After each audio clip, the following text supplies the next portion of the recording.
A agrupación Miño di que a situación de desgoberno do Concello de Ourense é insostible e que está afogando aos veciños e veciñas, especialmente ao movemento veciñal, e pídenlle ao Partido Popular que apoie a moción de censura. Unha vez que roto o pacto de goberno, só quedan dúas posibilidades, ou un goberno en coalición con dous partidos con maior representación, ou deixar que goberne a lista máis votada. Para calquera das dúas cousas é imprescindible apoiar a moción de censura.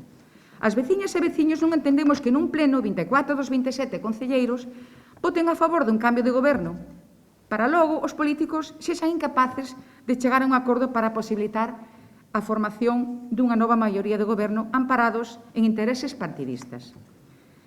Pedimos ao Partido Popular que se deixe de enganar aos veciños e veciñas e que permita que goberne a lista máis votada, respetando a vontade da veciñanza manifestada nas urnas como eles mesmos defenden noutras ocasións.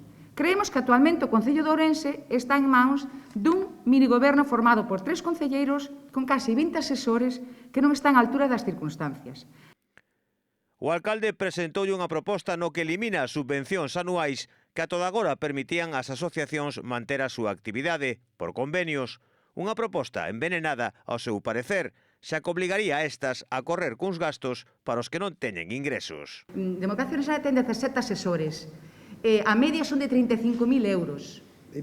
O que máis cobra son 40.000 sin contar o señor Cacharro nin o de inteligencia artificial, que sería xa outro tema de debate, o de inteligencia artificial. Entón, xa vedes, a eles preocupa ao mellor pois que un convenio dunha asociación que está axudando o prójimo lle preocupa ao mellor o que lle vai dar, están escatimando ao mellor 100 euros, pero non lle preocupa despois estar pagando uns asesores que non están facendo nada, con mayúsculas, nada.